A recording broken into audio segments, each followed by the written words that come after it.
Down in the willows. About 5 minutes we would have been in those willows. We were about ready to drop down across the creek. Tucker's like, hey, let's go on down that section. Let's work up the hill. Right through the willows.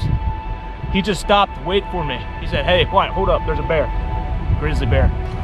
Not very fun when you run into stuff like that, but we're gonna wait for him to come out, or at least check him out on the bino, see what he's up to. Hi guys, welcome back to Antlered Pursuit. If you're new to the channel, my name is Wyatt Weaver. I'm the host of a YouTube channel called Antlered Pursuit. What that channel is we go up in the backcountry of Wyoming and in Pennsylvania. We do a bunch of different stuff. We do fly fishing of all sorts, and then we also do a lot of hunting activities. For today's episode, we are here in the backcountry of Wyoming, and this is early spring. And what's interesting about early spring, if you guys don't know already, and deer species will shed their horns or antlers, however you call it. Not sure. So far, we've been about 5 miles back, about a 2.5 hour hike with my buddy Tucker. He's way back there with his dog Paisley. We're having some fun. We're looking for some horns. Saw a little deer up there.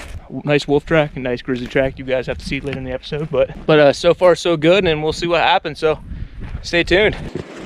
So Tucker and I are about ready to. We're up through this little canyon section. We're looking for some sheds. You'll notice when we get way back there, there's still a lot of snow up on the mountains, but this temperature is rising. So as we go back through here, there's probably going to be, let's say, 8 inches, 6 inches of water on average, knee height. But when we come back, if the temperature rises so much, back from the snow-topped mountains way back there, we're probably going to have some runoff, and that water's going to rise. And Tucker actually has a story about one time he's coming through here. And what happened when you came back, Tucker?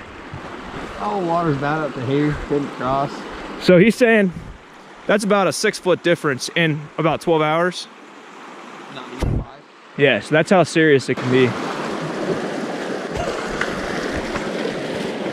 Well, we're running into some tracks here, guys. It's nothing too crazy, about 6-7 inches wide. Back paw, front paw about 4. But this is recent, because if you think my hands are about the same texture as that paw, I'd almost say that's probably this morning, dude. Oh, it was. That's slightly concerning when you know it's like fresh like that. And we're right now in an area like he likes to call the bone zone. There's a lot of elk movement through here. Little spots where they went to the bathroom and stuff. A lot of scrapings and feedings going on. That bear crossed 2 different creeks. Just have my 10 just ready, just in case something shows up.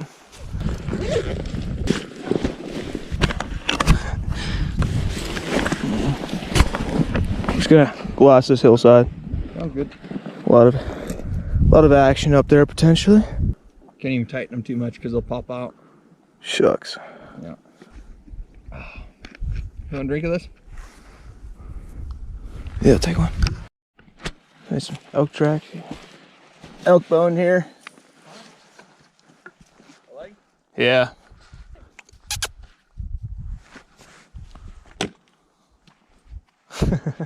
That seems like a little big for her.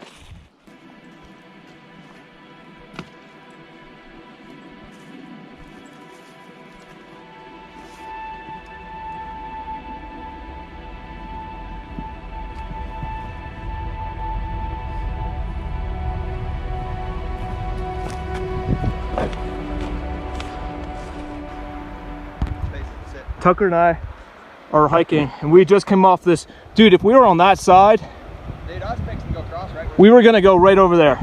And there's a grizz. Way over there. That's a grizzly.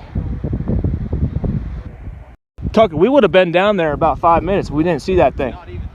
We were going right to where that bear's coming back forth towards us. Let's see if we can get a shot. Not exactly a great spot to be in. Why? Because we have to head back. We were originally gonna go upwind, actually downwind. The wind's coming from where we came from. I think we're gonna call it for today because we can't go up. Actually, the honey hole, the shed zone, as Tucker likes to call it, is up north a little bit more, or down in the draw. And that grizzly's not gonna come out of this draw. That's just, she was running this thing, or he was running this thing. That's just from start to finish. They're gonna run that same route. It's because that's where the majority of this elk sign that we have seen has been in.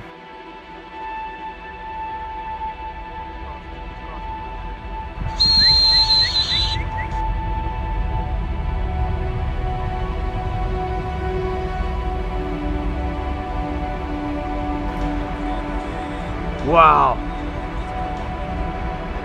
That is a freaking giant. You can see how much fat he has on the Tukker. We're gonna still work our way back from sheds on the way back, but for as far as what we have done, there's no need to continue any farther.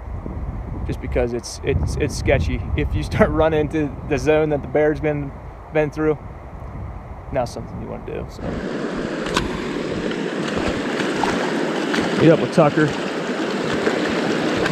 See if you saw anything. Oh geez, Tukker. Huh? What an eye, dude. That thing's a little raghorn, but hey. Check underneath the palm of it. It's a little fresh. But yeah. Well, that's a cool little horn. Tell you what, let's look around for the other one. Yeah.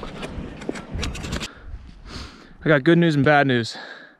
Good news is we got a horn. Bad news is this place has already been worked out pretty heavily. A couple guys have been camping here for a few days on horses. So it can make our job a little bit harder looking for some stuff. So Tuck already found one. He's on the next ridge over, glassing. I'm gonna be glassing this area. See if I find anything, and hopefully we can.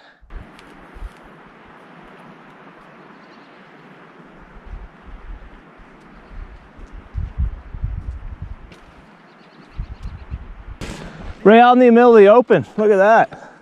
Oh, so I come down here and I smelt it and I walked past and I'm like, really? Oh, you guys, right, and I turned around, it's a 6 point. Look at that. The other side. Yeah. I figured you videoing? Yeah, I am. Sweet. Yeah, dude. I already set them down, got me a picture, but I didn't move it. That's wicked. Another little set for me. Hold those things up, sucker. Those are heavy sets, man. Hell yeah, brother. Get you a picture then too. Yeah. Fire, bro. Oh yeah. Because of those bushes. From where you were at, you could have probably barely seen this. Yeah, I don't think I could have, because I could only see from that section right over there. Fire, bro. Let's get this thing tied on. Yeah. Yep. I smell something. Like it's a horn or something. A dead animal. Right here. Yeah, up. Yep. Trying to figure out where that smell's coming from. You could smell elk. Like they have like this kind of musty stench to them. Almost like bear, but it's like, these are really fresh. I mean, look how fresh this stuff is. It's within a couple days. This is a great place for elk to wander through, but also same can be said for grizz. It's always good to make sure animals know where you're at outside of hunting season. It can be sketchy in those things, especially if you don't have something to protect you, you know. Oh, did we come down this trail?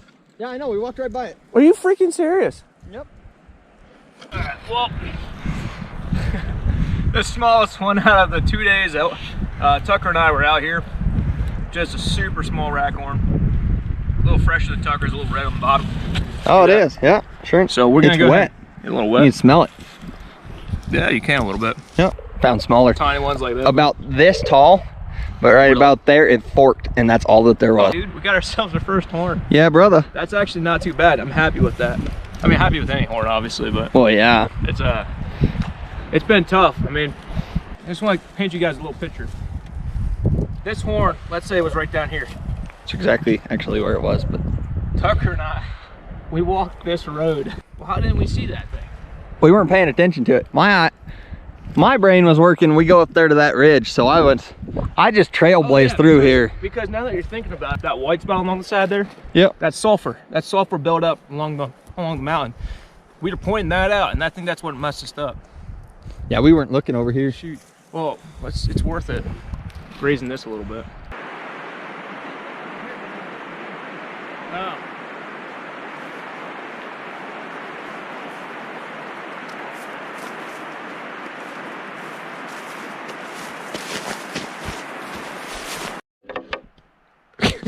All right, guys, well, we are wrapping it up with today's episode up in the mountains.